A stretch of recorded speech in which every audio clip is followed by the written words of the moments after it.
12 News, a new way to get to work.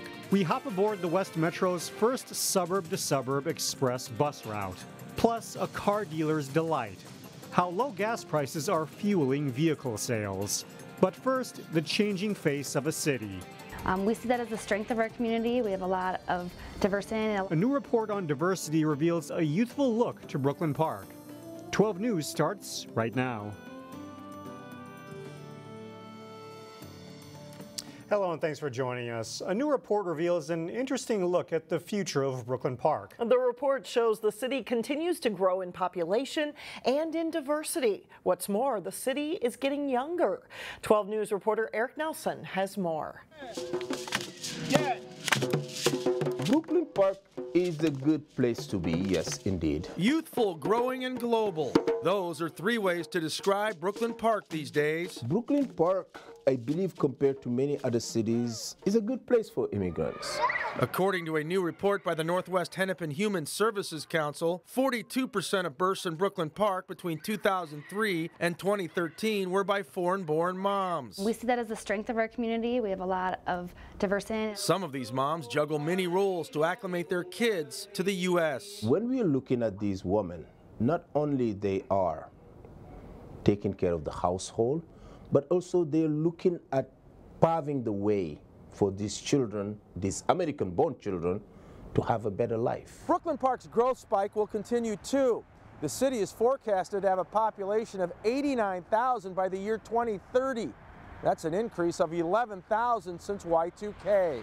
Brooklyn Park is the sixth largest city in Minnesota. That's always been the plan, to have this staged growth. And has the fourth highest population in the Twin Cities metro. There's available land here still, pretty close into the city. So we do expect that as we build out, we'll see additional residents moving into Brooklyn Park and our population will grow substantially. Brooklyn Park also has a youthful side. Brooklyn Park is a young community. The report shows that 31% of the city's population is younger than 19 years old. By comparison, Hennepin County's youth population is 25%. Yeah, it makes Brooklyn Park a really vibrant community to have a young population and a lot of dynamics in our youth population and in our youth athletics and youth opportunities. In Brooklyn Park, I'm Eric Nelson, Channel 12 News. According to the report, Brooklyn Park's population was 52.5% white and 47.5% minority between the years of 2009 and 2013. A Plymouth servicewoman who died in a suicide bomb attack in Afghanistan was laid to rest today. Air Force Major Adriana Vorderbruggen was buried with full military honors at Arlington National Cemetery. She was among 6 service members killed in the attack last month. Vorderbruggen graduated from Wayzata High School in 1998. She's believed to be the first openly gay woman to die in combat. A Brooklyn Center man who was shot in the head and became a quadriplegic is now the subject of an unsolved homicide investigation. 25-year-old Kevin Alston was shot in North Minneapolis in November of 2011. He died exactly 4 years later due to complications from his injuries. It wasn't until this weekend that the medical examiner released the cause of death, calling it a homicide. Minneapolis police continue to investigate. A week before his trial, a Brooklyn Park father has pleaded guilty to killing his infant son. Reggie Harper agreed to a plea deal for a charge of second-degree intentional murder. He will spend 40 years in prison, the maximum sentence allowed under state law. According to the charges, Harper assaulted his 23-month-old son because the child was crying. Low gas prices are driving up car sales. On Monday, gas prices hit a 6-year low. Right now, the average price of gas in the Twin Cities is at $1.71. GasBuddy.com also shows the lowest gas prices are hovering around $1.50. Some folks are using the extra cash to buy newer, larger vehicles. What we've found is that a lot of people really do want to cycle out of their cars and get into something different because they have more purchasing power with lower fuel costs. So it's been a great thing for us. Maurice says people are also stretching out their budgets to buy a newer car, and leasing is a popular option right now with customers too. A new bus route will make it easier for people traveling between the western suburbs. Today was the first day of the Suburb-to-Suburb bus service. 12 News reporter Emily Regrouse shows us what it's all about. Buses nowadays have it all. Wi-Fi makes it easier. Here in Plymouth we have an app so you can track your bus and know what your schedule is right from your phone. Making them more appealing for working professionals to hop on and not worry about driving. I can keep my car inside a ramp while even doing days when it may snow potentially. And so I don't have to worry about driving in the snow. And they just got more convenient. With big companies employing thousands along the I-494 corridor, bus riders no longer have to go to downtown Minneapolis to get out to the suburbs. Before they'd have to hop on a bus in Eden Prairie, go to Minneapolis and ride back out, but now there'll be a direct connection. Starting Tuesday, a new suburb-to-suburb bus route now takes people all the way from Maple Grove down to Shakopee, with stops in Plymouth, Minnetonka, and Eden Prairie, all without ever entering the city. I think it's a pretty cool idea. While only a few riders caught a lift on the route's first day, officials say that was to be expected. With any new transit service, it certainly takes a little while for people to get adjusted to the new routes and the times and really learn about the convenience of the service. We haven't had a lot of ridership yet, but the few people that rode were very excited. I talked to one lady who works for the city of Chanhassen, and she was really excited to have this service. While it will take some time to gain riders, time is something the pilot program has plenty of. It will be tested out over the next 2 years. It may take a month or two for it to grow, but it'll happen. There'll be construction on 494 and 169 this year, and that can create a huge headache, and this will be a lot easier maybe than hopping behind the wheel yourself. In Plymouth, Emily Ragoose, 12 News. The program is being funded by the state legislature. It will run during the morning and afternoon rush hours. We're slowly climbing out of the sub-zero temperatures, but those in the business of heating and furnace repairs still have their hands full. The folks at Golden Valley Heating and Air in Crystal say they've been really busy with service calls. They're getting calls from people who say they have no heat, while others have issues with their humidifiers. Experts say most of the calls could be avoided with regular maintenance, like changing the filter. But listen to this. They say the extreme temps may actually be a good thing for your furnace. Well, the colder the weather, the longer the run cycle is going to be on a furnace. So it doesn't have to turn off and on as often. And it's just harder on your equipment when it's going on and off, on and off. Golden Valley Heating and Air. This also says if you turn your thermostat down at night more than 4 or 5 degrees, it could take half a day for it to heat back up to normal, depending on the type of furnace. Well, winter doesn't have to mean hibernating indoors. Up next, a fun way to get fit while enjoying the snow and ice. And then a little bit later in sports, highlights from a matchup of top 5 teams in girls hockey. But first, getting out of an Arctic rut. We could see temperatures in the 20s on Wednesday.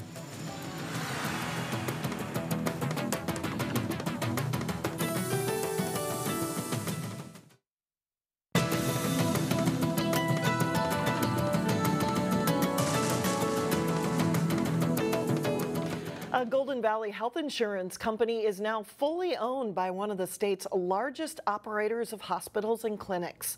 PreferredOne was acquired by Fairview Health Services. Terms of the deal were not disclosed. PreferredOne made headlines in 2014 when it withdrew from MNsure, the state's online health insurance exchange, after piling up significant losses. Minnesota's harsh winters can make it easy for people to want to stay indoors. But experts say there are health benefits to exercising outdoors in the winter. In today's Health Check, we take a look at a popular form of winter recreation, snowshoeing. Mother Nature's beauty is visible year-round. Yet when the temperature dips, people have a tendency to avoid the elements. These are fairly easy to get into. We have 2 straps that are going to go over the top of your foot, and there's a strap that goes back behind your heel. Snowshoeing, however, is one way to reverse that mindset. The history of snowshoeing probably goes back about 2,000 years or so. At the Eastman Nature Center, just want to have it cinched up. Naturalist Vicki Walkler gave this news reporter a crash course in snowshoeing. It's an excellent way to get out in the wintertime. It's great exercise. Adds a little bit more of a workout than just hiking. They usually say you can burn walking on a packed trail about 500 calories. Not only is it a good workout, but it gives people a chance to explore the outdoors in a way they couldn't other times of the year. You can get off trail or go into places that maybe you wouldn't be able to go in the summertime. Hike out onto a lake. At Park Brook Elementary in Brooklyn Park, we live in Minnesota. If we embrace the seasons, we get to choose the attitude that we want. Being active outside in the winter is a message teachers try to instill in students at a young age. It's great for your mood, it's great for the academic success, and also just for our bodies. 4 times a week, these students take part in Snowshoe Boot Camp, where they strap on snowshoes and get moving after school. We have something that we can do that other parts of the world and parts of the United States cannot do. The program introduces kids to an activity they may have never tried and lays the foundation for something they can do later in life to fight the winter blues. You don't really need to know anything about snowshoeing. It's an activity even a novice reporter can handle. All you have to do is, once you get the snowshoes on your feet, all you have to do is walk. It's as simple as that. As simple as that. Well, officials from Three Rivers Park District say if you want to go snowshoeing, all you need is warm clothes, sturdy boots, and a sense of adventure. The snowshoes themselves are available to rent for $5. It's a lot of fun, too. I recommend it. Well, coming up, a Brooklyn Park woman's enthusiastic way of overcoming adversity. But first in sports, we'll have the story of Park Center's boys basketball team and their winning ways this season. John Jacobson has that and more when we come back.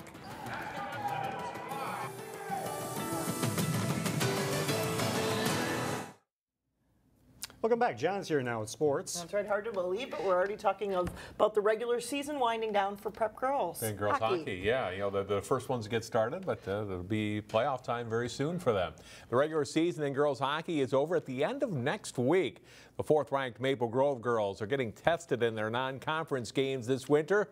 First period highlights from their game against #1 Hill Murray. The Crimson's Taylor Wente dropping a pass to Lauren Kaufman. Her shot, though, stopped by the Pioneers' Ava Bailey. A moment later, Hill Murray gets on the board. Jack Casa to Abigail Barine. Back to Casa for the goal. And it's 1-0 Pioneers after 1 period. Maple Grove, though, ties it up in the second. Wente to Katie Denicky. And she'll score here on the power play. That ties it up at 1. Same score later in the period. Casa and Breen almost skate into each other here. Casa will get the puck and score a power play goal for Hill Murray, and that makes it 2-1 Pioneers. In the third period, Mackenzie Steffen picks off a pass, and she'll skate in and score her team's 3rd goal of the game. They'd add 1 more, and Hill Murray wins it over Maple Grove 4-1. While Osseo and Maple Grove are top 5 teams in the state in boys basketball, the 3rd District 279 boys team is also having a bounce-back year. Park Center, under new head coach James Ware, enters Tuesday night with a 12-4 record and an 8-game winning streak. That's after posting an 8-18 mark a season ago. To outsiders, their record may be a surprise, but the Pirates had faith that their hard work would pay off. To be honest, I really expected this. You know, we've been working since the summer started, so you know we already had high expectations for ourselves. So this is what we already expected. No, I'm not surprised because we put in work, so it's paying off. That's basically what it is. We put in a lot of work. We got people go to the gym during after practice, even before practice. Sometimes we wake up at 4 in the morning, go to work out by ourselves. Just how much the Pirates have improved will be tested the next week. They will take on Northwest Suburban North Division leader Champlin Park Tuesday night, then have their second meetings with strong Maple Grove, Osseo, and Armstrong teams. You really show and you really are able to test where you are as a basketball player and as a basketball team when you go against great competition like we're about to go against. And I'm very optimistic and very hopeful for what's coming up soon. And I think that we have a great chance of going out there and showing what true Park Center basketball is. As a coach, you're always worried about the letdown, overlooking a team, and then they beat you. Because any team on any given night can beat you, right? So, but it'd be hard to ignore the games of, I should say 4, really 5, 6 games that we have coming up. We'll have highlights of the Park Center Champlin Park game Wednesday, starting at 4 here on 12 News. The Maranatha Christian Academy girls basketball team is enjoying another very strong season. On this week's Sports Jam show here on Channel 12, Jay Wilcox profiles Maranatha's Jarnot sisters. Here's a clip from that story.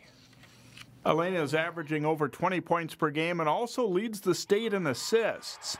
Her play has earned her a scholarship to Division I Monmouth University in New Jersey. My AU tournaments, they saw me and they really just, I guess, loved how I played. So they were really just talking to me a lot, and I don't know, I visited there and I just loved it. It was a beautiful place and it was just amazing. The program is awesome and I love the coaches, so it was just really easy for me to go there.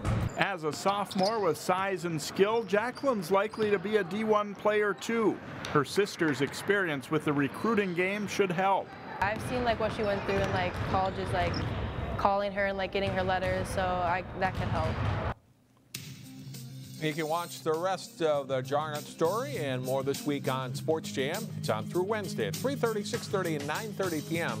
on Channel 12. Live tonight, Tuesday on Channel 12, we'll have girls basketball, Champlin Park hosting Park Center. All right, thanks a lot, John. Well, still ahead, a story that shows how a little enthusiasm can help you overcome a great deal of difficulty. The Brooklyn Park woman who's gained national attention when we come back.